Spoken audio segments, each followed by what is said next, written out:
Assalamualaikum warahmatullahi wabarakatuh. Bismillahirrahmanirrahim. Tabarakalladzi nazzalal furqana ala 'abdihi liyakuna lil 'alamin nadhira. Allahumma shalli wa sallim ala sayyidina Maulana Muhammad wa ala alihi wa sahbihi asma'in. Nama ba'du. Semua pengurus PBNU yang saya hormati, semua habaib, semua ulama yang saya hormati, wabil khusus Kiai Haji Abdul Manan, Ketua Lembaga Dakwah PBNU, yang meskipun mondoknya hanya 3 bulan ini sebetulnya problem, sehingga saya kesini ini sebetulnya tidak pernah merasa ibadah. Ini bukan dakwah, ini show dakwah. Jadi yang namanya dakwah itu ya orang-orang di kampung nggak bisa ngaji diajarin ngaji, seperti saya di Jogja, di Rembang. Kalau ini show dakwah, dan ini ada agak kesalahan karena mondoknya hanya 3 bulan. Jadi tidak bisa bedakan mana dakwah, mana show dakwah. Ini jelas show itu. Mungkin yang benar-benar dakwah yang sekarang sedang bikin masjid di pedalaman Kalimantan, pedalaman Sulawesi, atau saudara-saudara kita yang di Korea, saya kemarin di Korea, itu dakwah betul. Kalau ini agak-agak tontonan. Ya tapi masih bagus lah, melihat wajahnya habib ulama itu ibadah. Tapi begini ya, yang jelas saya berharap sekali, saya diundang sekali ini saja, jangan diulang. Karena mencintai ulama itu baik, tapi ngatur ulama itu dosa. Ini jadi ini harus dicatat. Jadi Imam Malik itu kalau diundang tuh marah, meskipun yang undang tuh seorang raja zaman itu, Harun ar-Rasyid. Beliau minta supaya Imam Malik baca Muwatta di istana untuk anak-anaknya, padahal seorang presiden mau ngajari anak-anaknya. Imam Malik marah, masyhur gitu, al ilmu yu'ta la ya'ti, ilmu disowani, ora kok ilmu yang sowan. Di mana-mana timba itu ke sumur apa sumur yang ketimba? Timba ke sumur. Ini agak kecelakaan. Pakai air pump. air pump katanya. Ini sudah banyak air. Sehingga saya kata orang banyak itu di SK-kan PBNU, tapi itu tidak pernah saya pikir. Karena saya melakukan kebaikan itu sebelum dapat SK. Saya ngajar sebelum dapat SK, saya dakwah di mana-mana sebelum dapat apa? SK saya langsung minallahi ta'ala, dari Allah Ta'ala. Jadi kalau PBNU niatnya ikrar bahwa orang yang sudah manfaat diangkat, itu saya terima. Tapi kalau merasa ngangkat saya, tak lawan di pengadilan. Karena saya sudah jadi kiai sebelum diangkat PBNU. Ya ini saksikan ya para muhibin saya. Jadi kalau SK itu ikrar, ngakui kalau Gus Bak manfaat, saya terima. Kan hanya ikrar saja, Pak. Tapi kalau merasa ngangkat dari bawah ke atas, itu tak lawan sampai apa? Pengadilan, sampai di akhirat. Tersangkanya ya yang sedang jabat sekarang itu. Tapi saya yakin enggak, Kiai Miftahul Ahyar itu orang alim, karena alumni Sidogiri dan menantunya Syekh Duki. Di antara gurunya itu pernah mbah mertua saya, karena istri saya orang Sidogiri. Beliau juga besanan sama keluarga Lasem, saya ini Durbiah Lasem. Pak Said Akil juga orang alim, mbah-mbahnya juga orang alim. Baru kemarin nyocokkan nasab sama saya. Buyut-buyutnya beliau itu adik buyut saya, pernah cocokkan sama saya. Gus, saya sama saya tua mana? Tua saya, buyut kamu adik buyut saya, kata saya gitu. Tapi saya tetap hormat sama beliau karena ya pernah sepuh umurnya setidaknya. Jadi saya ulang lagi, ngaji seperti ini itu sebetulnya lebih ke show, pertunjukan. Supaya pertunjukan ini tidak dosa, saya isi ngaji betulan. Tapi jangan diulang. Karena biasa ngaji rutin. Saya di Jogja tafsir Jalalain sudah juz 23. Pernah khatam hikam. Sekarang Nashihul Ibad separuh. Saya ngaji di Sidogiri Itkon, di Sarang Balaghatul Quran, di Hajen Lubul Usul, tapi sarahnya yang Thariqatul Husul, sarahnya Mbah Sahal Mahfud. Jadi baru di sini ngaji bersaing sama orang yang mondok berapa? 3 bulan. Ini masalah. Masalah. Nggak boleh mondok itu harus buat tulis zaman. Tapi ya tidak apa-apa, mungkin laduni ya. Jadi kalau mondok cepet itu kemungkinannya apa? Laduni. Begini, tapi saya tertarik apa yang dikatakan Kiai Haji Abdul Manan tadi menyangkut kalimat tauhid. Saya ngaji di mana-mana bilang, kalau ngaji itu yang tahqiq itu detail. Detail itu bahasa Arabnya tahqiq. Jadi kita misalnya berpikir secara jernih, orang yang kafir 70 tahun itu pasti menjadi muslim karena melafadzkan la ilaha illallah. Dan itu bi ijma'il ulama. Semua ulama mengatakan demikian. Saya ulang lagi, itu bi ijma'il ulama. Karena mansus di Quran ada ayat kulil ladina kafaru iyantahu yughfar lahum ma qad salaf. Kalau orang yang kafir 70 tahun bisa dihilangkan kekafirannya hanya dengan kalimat la ilaha illallah Muhammadur Rasulullah. Berarti kalimat ini statusnya apa? Penghilang kekafiran, apa? Penghilang kekafiran. Lalu ada kelompok yang mengatakan gara-gara kalimat la ilaha illallah dan pegang patok nisan itu orang menjadi kafir. Ini kan jadi paradok. Lafat yang kita statuskan sebagai penghilang kekafiran dengan lafat yang sama orang menjadi kafir. Itu nggak ketemu nalar. Mbok nalar paling apapun tetap nggak ketemu. Kecuali tadi ya dalilnya pokoknya ngotot tadi. Itu memang kacau itu. Tapi alhamdulillah mereka insya Allah ya sadar. Kamu jangan bayangkan mereka tidak sadar terus, berarti kamu doanya jelek. Bisa saja mereka sudah ingin sadar, berhubung digojlok ini terus gak jadi sadar. Jadi jangan-jangan salah kita karena sering gojlok sehingga yang mau sadar jadi tidak apa? Nggak sadar. Saya tadi jam 10 sampai setengah 2 masih ngajar di pondok saya ngajar tafsir masih di Rembang sana saya. Terus saya ke Semarang Delalah Muyassar. Ya mungkin agak-agak keramat, jadi tetap jam 3:4 saya bisa ketemu Habib Umar Hafid.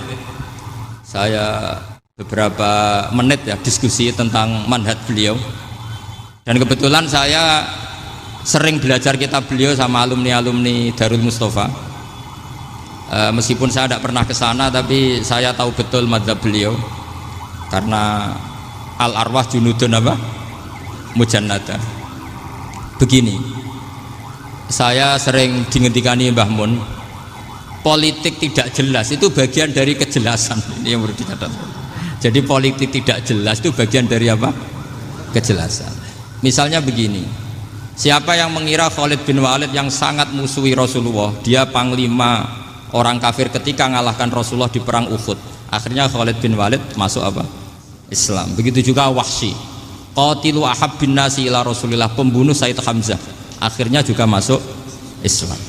Begitu juga Abu Sufyan, dia pemimpin besar kafir Mekah ketika perang Badar, ketika perang Khandaq, akhirnya juga Islam dan menjadi mertua Rasulullah Shallallahu Alaihi Wasallam. Dari fakta ini kemudian banyak ulama alim yang ngambil sikap itu ya cara Jawa itu anggang-anggang. Anggang-anggang itu gak tegas, tapi gak tegas dari rumusan ilmu yang detail. Saya ulang lagi, gak tegas tapi dari rumusan ilmu yang apa? Detail. Bisa saja orang yang sekarang kafir suatu saat mukmin atau muslim. Bisa saja yang sekarang sedang fasik suatu saat soleh. Bisa saja yang mondok 3 bulan rois PBNU. Sementara yang mondok lama kadang Kiai RT. Tapi itu hanya hukum duniawi. Saya yakin yang Kiai RT ini PBNU di akhirat. Karena mondoknya lebih apa? Lama. Itu tak jamin. Saya juga berencana mimpin itu di akhirat saja, bukan di dunia. Makanya saya mohon SK itu berakhir muktamar mendatang. Karena saya sudah kiai sebelum diangkat. Makanya saya ulang-ulang, kalau pengangkatan itu niatnya ikrar, saya terima. Tapi kalau niatnya ngangkat, tak gugat di pengadilan. Ini tidak guyon, ini betulan itu. Ya, tapi ini hanya guyon saja. Nah, ini penting saya utarakan teori ngaji ya. Ini saya bacakan naskah asli Sayyid Umar Hafid supaya Anda dapat barokah beliau. Karena beliau selain alim allamah, muridnya Habib Salim, juga beliau pernah ngaji kutub Sayyid Abdul Qadir Segaf di Jeddah. Juga beliau sering istifadah di beberapa kiai. Ini saya baca teks Arabnya kemudian saya terjemah. Bagi yang tidak setuju pemaknanya bisa gugat, karena saya baca Arabnya. Yang nggak setuju pemaknanya bisa gugat, tapi tak jamin kalah karena saya paham betul teksnya maknanya seperti itu. Logikanya tadi ya, ketika Rasulullah ngambil sikap tegas kepada Qatilu Hamzah yaitu Wahsy, dan ketika Rasulullah ngambil sikap tegas pada orang-orang yang mengalahkan beliau di perang Uhud, kaifa yuflihu qaumun fa'alu bi anbiya'ihim hakadha, bagaimana mereka jadi orang benar atau orang yang dapat kebahagiaan kalau mereka perlakuannya seperti Nabi seperti ini, yaitu Nabi sujja wajhu masyhur wa kusirat ruba, yaitu Nabi itu wajahnya terluka, gigi serinya tanggal. Orang-orang seperti ini tuh nggak akan bejo kalau orang Jawa, nggak akan falah. Tapi apa yang terjadi? Allah menurunkan ayat laisa laka minal amri syai'un aw yatuba 'alaihim aw yu'adzibahum. Muhammad itu bukan wilayah kamu ngecap orang, menstigmasi orang itu tidak wilayah kamu. Saya bisa saja mengampuni mereka atau menyiksa saya itu atau menyiksa mereka itu wilayah saya, kata Allah. Saya bisa saja mengampuni mereka atau menyiksa mereka itu wilayah saya. Sehingga akhirnya apa? Rasulullah tidak ngambil sikap yang mungkin orang lain mengatakan itu tidak tegas. Tapi itu kearifan. Betul, akhirnya Wahsy malah masuk Islam. Khalid bin Walid panglimanya juga masuk Islam. Dan beberapa orang kafir juga masuk Islam, termasuk mimbenihim, ketuanya yaitu Abu Sufyan. Ini penting saya utarakan. Makanya ini saya baca pembenaran dari konstruksi pikiran tadi. Nah ini supaya khas. Ini khasnya orang mondok 10 tahun nih. Jadi ini tak baca ini. Nah, biar jelas ini nanti tagnya persis ya, tidak saya rubah. Ini di kitabnya Habib Umar Hafid, namanya itu Taujihun Nabi Limardoti Bari. Kalau diterjemah ya mengarahkan orang yang sadar. Nabi itu orang yang sadar. Ya sampai ini termasuk orang yang sadar. Limardoti Robbi, menuju mendapat ridho Tuhan atau Allah Subhanahu wa Ta'ala. Saya baca tagnya ini di halaman 179. Ini tidak ada yang saya rubah, tidak saya kurangi. Bismillahirrahmanirrahim. Fala buddha an wattina qulubana ala annana khodamatu ahli hadal qaul wa yattali Allah min qulubina annana na'taqidu imkaniyata ayyasfa fi ahadina yaumal qiyamati man huwal ana kafirun yuslimu faya'lu sya'nu indal haqqi fayakunu sababan li kholasika fil qiyamah yumkinu dzalik. Jadi kita para dai, para kiai itu adalah khodamatu hadal kaun. Kita ini adalah pelayan alam raya ini yang selalu berharap alam ini akan lebih baik. Orang yang sekarang sedang kafir bisa saja nanti yang nyafaati kamu di akhirat, yaitu mereka masuk Islam lalu Islamnya lebih serius, akhirnya punya hak syafaat. Sementara kamu Islam mulai kecil tapi biasa-biasa saja seperti ini, mulai dulu ngaji terus sama Ki Abdul Manan, nggak pernah yang ngisi ngaji, itu artinya nggak ada perkembangan. Makanya saya nggak ingin ngaji lagi karena saya ingin perkembangan Anda nanti tukang mengisi, bukan yang diisi. Kalau saya nanti ngaji lagi di sini artinya Anda kalau tetap mendengarkan itu tidak ada perkembangan. Pantas saja semulang Gus Bahak sampean sing ngaji. Sekali-kali ada perkembangan, saya ngaji sampean yang mulang, itu bagus itu. Meskipun itu perkembangan yang menyesatkan.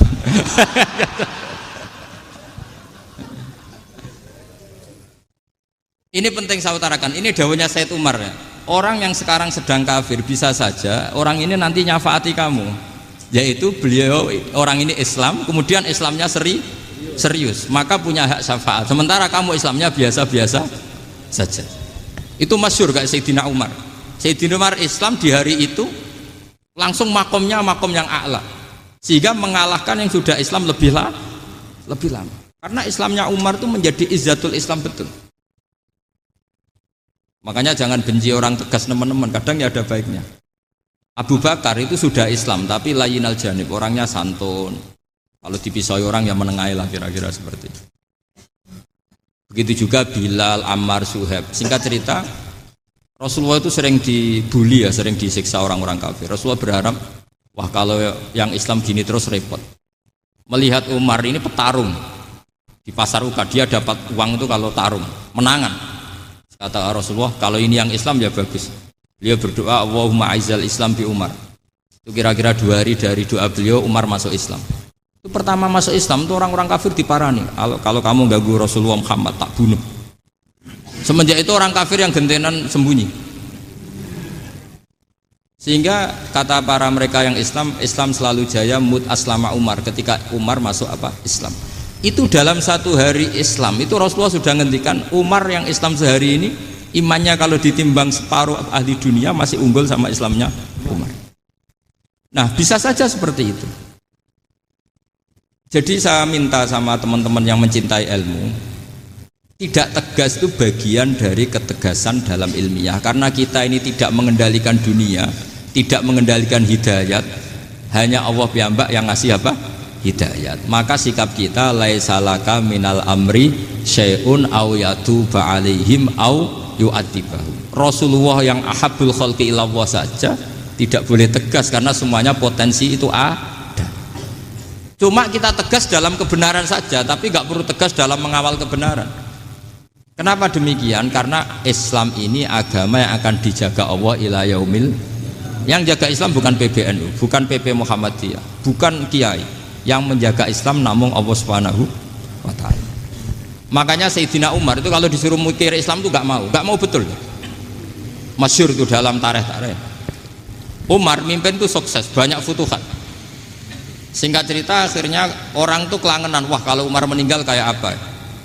Sehingga Abdullah bin Umar setiap jalan-jalan tuh dibully. Kalau sekarang dibully, ya Abdullah bin Umar, bapak kamu itu gimana? Sudah sepuh mau meninggal kok tidak suksesi. Kalau saja ada orang penggembala kemudian meninggalkan kambingnya di hutan, kamu anggap orang yang mudoyik enggak, menyanyiakan kambing itu enggak? Ya iya, kata Abdullah bin Umar. Apalagi amru hadil umat ini mau ditinggal gelanggang, nanti suatu saat Umar meninggal. Mbok yo suksesi supaya jelas. Logika itu diaturkan ke Umar radhiyallahu anhu, ke Sayyidina Umar. Pertama Umar agak tertarik dengan logika itu. Lama-lama beliau marah. Tidak jadi. Saya tetap tidak akan istikhlaf, tidak akan suksesi. Dan saya tidak akan mikir Islam katanya. Islam akan diurus oleh Allah Subhanahu.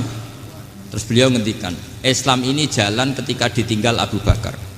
Bahkan ketika ditinggal ahabbul khalqi ilallah, akramul khalqi indallah, yaitu Rasulullah Muhammad sallallahu alaihi wasallam. Coba Islam dulu dipimpin Abdul Qadir ketua wali, dipimpin Wali Songo, dipimpin orang top-top. Sekarang dipimpin mondok 3 bulan jalan. Karena Islam yang ngatur Allah Subhanahu wa ta'ala. Jadi ini penting. Loh coba ustadz tuh banyak yang nggak bisa ngaji loh. Tapi ya laku ya nggak masalah. Loh saya kemarin di Korea seminggu. Itu TKI jadi khotib, ada yang jadi mufti, ada yang jadi suriah. Itu ada yang di sana jadi suriah, pulang ke kampung angon kambing lagi. Loh itu teman saya kenal. Suriah Korea. Iya suriah Korea tapi. Artinya gini, bahkan masjid semua yang di Korea itu didirikan oleh TKI dan TKW. Mereka digerakkan Allah untuk mikir agama, karena agama ini milik Allah.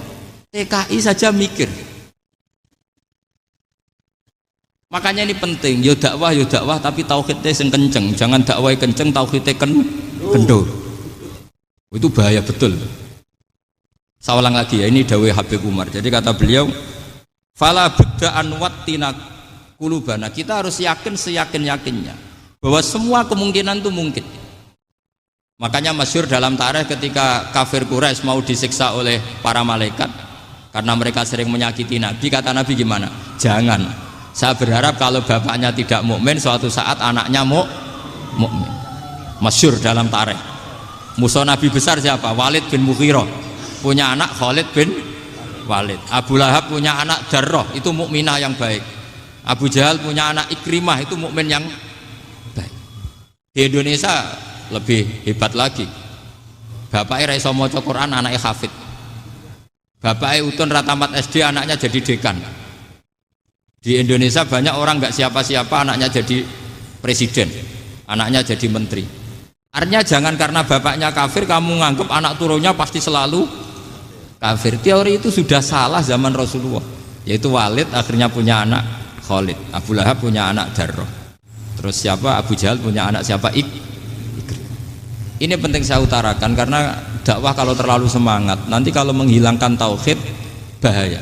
Tetap innal huda. Uni Soviet kayak apa? Mengkooptasi negara-negara sekelilingnya sampai jadi Zuni. Tapi apa yang terjadi? Uni Soviet yang runtuh, persemakmurannya semua rata-rata jadi negara apa? Islam, kayak Uzbek, kayak Ceknya, kayak apa-apa. Karena agama ini diurus Allah. Sehingga kalau tapi kamu ngitmai agama nggak apa-apa. Makanya istilahnya Habib Umar khodamah itu pelayan, nggak apa-apa. Kita ngitmai agama itu nggak apa-apa. Dengan ngitmai terus mikir nggak apa-apa. Tapi jangan mikir yang merasa kalau kita mati, wah nanti agama ini kukut karena saya mati. Kamu itu siapa? Agama Islam ini tidak pernah dipasrahkan kamu.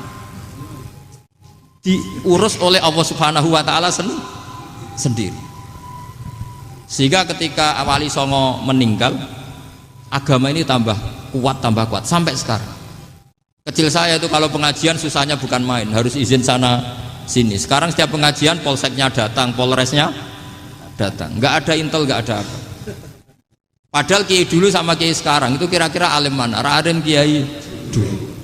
Mbah Hasyim Asy'ari itu ngarang kitab sampai dibaca di Yaman. Saya sering baca juga kitab beliau, Risalatu Ahli Sunnah wal Jamaah. Kiai sekarang mau terjemah aja kadang salah memahami.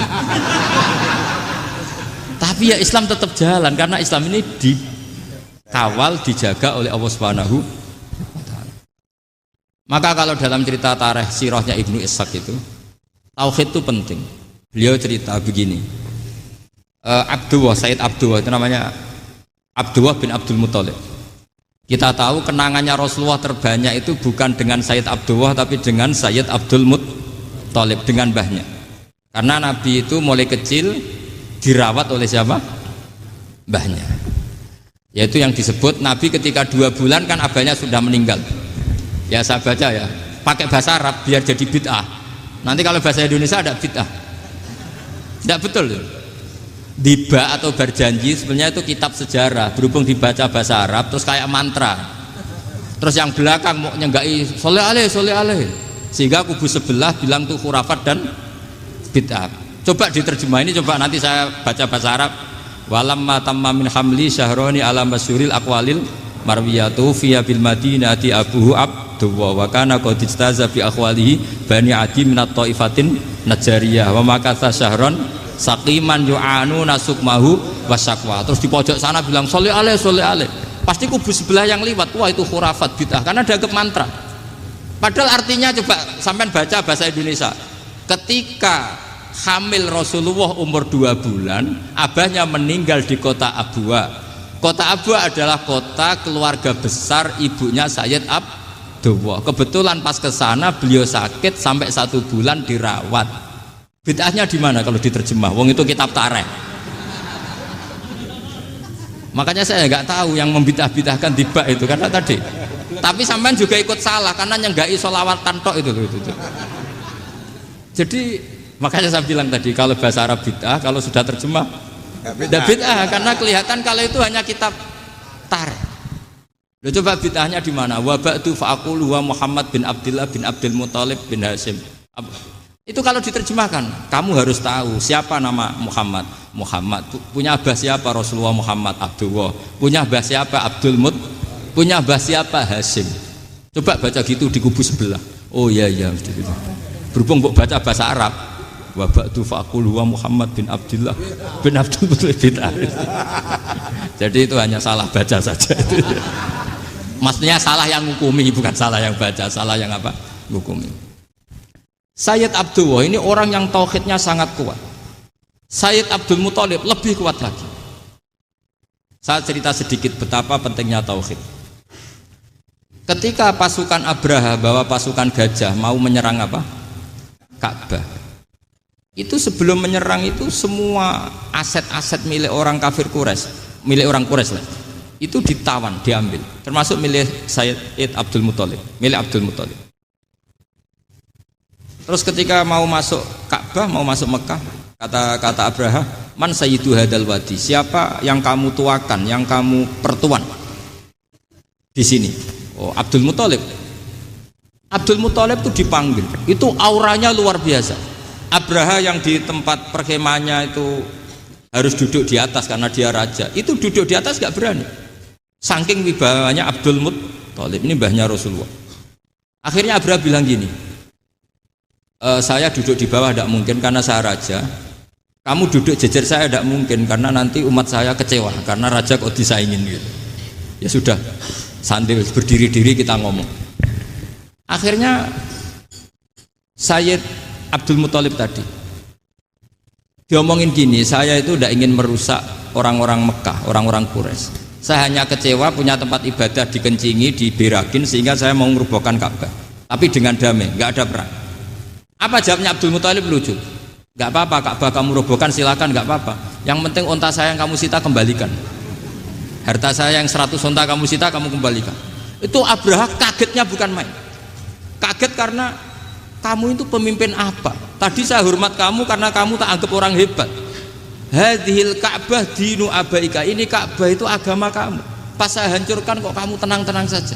Padahal pas mau saya hancurkan kamu tenang-tenang saja, malah tanya unta kamu itu gimana? Apa jawabnya Abdul Muthalib? Inna lihadal baiti rabban hamahu. Sebab Ka'bah itu ada yang punya dan pasti akan melindungi Ka'bah. Tapi kalau unta itu milik saya, ini urusan saya, ini unta. Jadi inna lihadal baiti rabban hamahu itu tidak milik saya, itu ada yang punya. Ya sudah, biar yang punya aja yang jaga, itu tidak urusan saya. Akhirnya unta dikembalikan, aman deh, untung double. Terus akhirnya dia ke Ka'bah, fa'akhudha bi halaqatil bab, karena dulu apa itu halaqatil bab, karena dulu itu yang dipakai apa itu pegangan itu bentuknya apa, bulat, makanya diistilahkan halaqah apa, bulat. Kalau sekarang halaqah ilmiah itu seminar. Benar. Halaqah itu buruhi lain lagi. Ya. Pegang terus bilang gini, kata Abdul Muthalib, ya Allah, Ka'bah ini mau dihancurkan oleh Abraha, Ka'bah ini milik kamu. Saya mau ke gunung, mau melihat apa yang kau lakukan terhadap orang yang mau merusak Ka'bah. Terus Abdul Muthalib bilang ke umatnya, wa ya qaumi, ayo kita ke gunung melihat ma fa'ala rabbuna, apa yang akan dilakukan Tuhan kita terhadap orang yang mau menghancurkan Ka'bah. Jadi santai saja, santai. Terus Abdul Muthalib naik gunung sama orang-orang Quraisy. Abraha datang mau merusak Ka'bah, terus terjadi alam taro kaifa fa'ala rabbuka bi ashabil fil. Itu melihat, dan betul Ka'bah dijaga Allah. Islam juga gitu. Ketika Islam dikooptasi Uni Soviet, semua ulama, semua wali perasaannya hanya nunggu kehancuran Uni Soviet, karena pasti agama ini dijaga Allah. Saya setiap sholat, setiap munajat, ketika baca Rabbana lakal hamdu bil samawati wa mil'ul ardi. Dulu saya iskal itu janggal. Ya Allah, engkau zat yang layak dipuji, yang pujian itu memenuhi langit dan bumi. Pikiran saya kalau bumi ateis itu mujinya kayak apa? Tapi Masya Allah, ketika saya datang di Korea, bumi ateis, ternyata di sana banyak masjid, banyak tasbih, bahkan ada sakduna di sana. Karena Allah sudah ngendikan lakal hamdu mil'us samawati wa mil'ul ardi. Dan sekarang nyata, semua bumi ateis, bumi apa saja, ada tasbihnya, ada tahmidnya. Makanya sadaqallahul adzim ketika ngendikan sanurihim ayatina fil afaq walladzi arsala rasulahu bil huda dinil haqqi liyuzhirahu 'alad dini kulli. Makanya saya mohon sekali bahwa agama ini harus kamu khidmah. Tapi enggak boleh kamu pikir. Atau dibaliklah, khidmah maka memikir. Tapi tidak usah GR bahwa agama ini diserahkan sampean. Saya juga agak ridho. Agama kok diurus orang-orang kayak gini, kayak apa nasibnya? Jadi ini penting, karena rata-rata kiai alim itu tidak jelas. Terus oleh orang-orang yang nggak pernah ngaji itu, wah ini nggak jelas, nggak tegas. Islam itu harus tegas. Maksudnya tegas itu kayak apa? Tegas itu di wilayah kita. Kalau istri kamu mau diperkosa orang itu boleh tegas, itu wilayah kamu. Tapi kalau hidayat itu wilayahnya Allah Subhanahu wa Ta'ala, kita tidak pernah tahu. Bahkan yang sudah Islam saja, nyuwun sewu, itu nggak ada jaminan mati husnul khotimah. Kita tahu dalam sejarah Sa'labah itu dapat gelar hamamatul masjid, merpatinya masjid. Tapi kita tahu akhirnya Sa'labah itu apa? Su'ul khotimah. Sampai dalam Islam selalu diajarkan ya muqallibal qulub tsabbit qalbi ala dinik. Jadi kalau kita sendiri saja masih ingin selalu husnul khotimah, agak ada ruang untuk mudah menvonis orang lain. Makanya saya salut sekali ketika Habib Umar menulis kita semua ini mengkhidmai hadal kaun, dan selalu berharap bisa saja suatu saat orang yang sedang kafir bisa saja suatu saat muslim. Nah soal kalau yang sama yang harbi menyerang kita ya tarung. Kalau artinya kalau yang merangi kita ya kita wajib perang, kalau enggak ya habis kita. Seperti kita lakukan ketika diserang Belanda. Tapi ketika mereka musta'man, dhimmi, mu'ahad, orang-orang kafir yang mau berdamai dengan kita, ya kita damai. Sebagaimana yang dilakukan Rasulullah SAW ketika berdamai dengan kafir Quraisy yang dipimpin Suhail bin Amr. Masyhur itu dalam tarikh. Singkat cerita kan Sayyidina Ali ini pernah konflik sama orang Khawarij. Kata Sayyidina Ali, ya sudahlah, namanya kita musuhan, kita tidak usah ketemu, pakai mediator, kata Sayyidina Ali. Kata orang Khawarij, ini apa-apaan kok butuh mediator, nggak ada Qur'annya, ada hadisnya. Kira-kira kalau Sayyidina Ali orang Jawa, nggak ada apa tidak tahu. Walhasil Sayyidina Ali akhirnya baca ayat, wa in khiftum shiqaqa bainihima fab'atsu hakaman min ahli wa hakaman min ahliya. Jika suami istri tengah konflik, maka yang keluarga suami kirim mediator, yang keluarga perempuan juga kirim. Terus kata Sayyidina Ali, wa amru ummati Muhammad a'dhamu min amri rajulin wa imra'atin. Kalau suami istri saja ketika konflik butuh mediator, apalagi ini kelompok besar, pasti lebih butuh mediator. Akhirnya lalu mediatornya siapa? Kata Sayyidina Ali, ya siapa saja yang penting baik. Ditunjuk seseorang, diprotes sama orang Khawarij, ini orang nggak kredibel. Oh, terus Sayyidina Ali marah-marah. Rasulullah itu pernah berdamai dengan orang, bahkan orang itu kafir, yaitu Sulhul Hudaybiyah. Nabi itu berdamai dengan orang yang bernama Suhail bin Amr, ketika itu kafir. Makanya ini menunjukkan bahwa musolahah ma'al kufar itu boleh demi kelangsungan bernegara, berbangsa. Kamu tidak usah meragukan reputasi NU. Ketika dulu kafirnya kafir harbi zaman Belanda, ya Mbah Hasim fatwa apa? Jihad. Jadi jangan kira tidak tegas, kita tegas sekali, justru kita yang punya masa lalu tegas. Tapi kepada siapa dan dalam konteks apa? Paham ya? Terus ini penting sekali untuk dijernihkan. Ini saya baca berikutnya nanti, tidak supaya tahqiq saya syukur sekali, saya tadi sekaligus minta ijazah sama Habib Umar, dan memang saya ngaji ini lama sama teman-teman alumni Yaman, cuma belum pernah ketemu mu'alifnya. Tadi saya ketemu minta ijazah itu dan beliau senang sekali, bahkan sempat bikin tulisan di kitab saya ini. Sama tidak perlu baca, karena kalau bisa ya biasa, kalau tidak bisa malu ya sudah, tidak usah baca sudah. Terus ini kata beliau, ini masih saya teruskan. Nahnu min hadhil intilaqah naktasibu thabatana wa quwwata yaqinina wa illa fa fil ardi mu'aridun wa muntaqidun wa mukhalifun min akhyarin wa asyrarin sholihin wa fasikin muslimin wa kuffar. Kalau kamu punya satu metode ilmiah, metode dakwah, kamu harus siap, karena pasti ada yang menentang. Yang menentang itu ya mulai orang soleh, tidak soleh, orang macam-macam. Jadi kalau sudah punya manhaj, memang dari awal harus siap apa? Ditentang. Jadi misalnya PBNU punya kebijakan apa, ya sudah siap saja dibully. Itu pasti itu, karena nggak ada manusia semua suka, semua benci.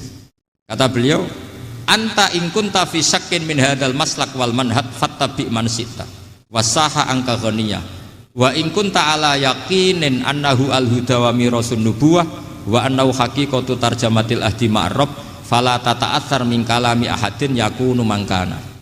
Jadi intinya kita mengawal Islam secara rahmatan lil alamin itu justru kita berharap menjadi simpatik dan menjadikan mereka menjadi nopo Islam. Jangan ketika simpatik dianggap gak tegas. Saya masih ingat betul dawuh Mbah Mun, hak sekseni, kata beliau, saya masih ingat kalimatnya sekseni. Akurat tegas itu berdasar ayat laisalaka minal amri syai'un aw yatuba alaihim aw yu'adzibahum, karena potensi sosial itu bisa rubah. Orang yang sekarang kawan kamu bisa saja suatu saat jadi musuh, yang sekarang musuh kamu bisa saja suatu saat jadi kawan. Terus kamu ngambil sikap tegas dalam sesuatu yang nggak stabil seperti ini, lalu tegas itu kan nggak pada tempatnya.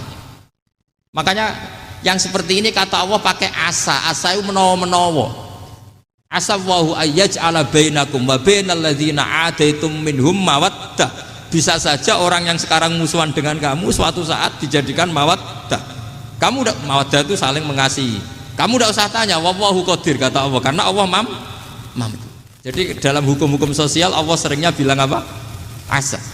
Misalnya wasa antakrahu syai'a wa huwa khairul lakum, wasa antuhibbu syai'a wa huwa syarrul lakum. Karena masalah sosial ini semuanya asa, yang pernah tahu siapa? Bisa saja sekarang saya Rois Suriah, nanti SK-nya nggak turun lagi, tapi saya tidak apa-apa.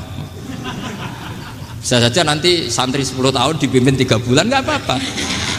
Bolak-balik nggak apa-apa, saya tidak akan kecewa. Karena masya Allahu kana wa malam yasa lam yakun. Assalamualaikum warahmatullahi wabarakatuh.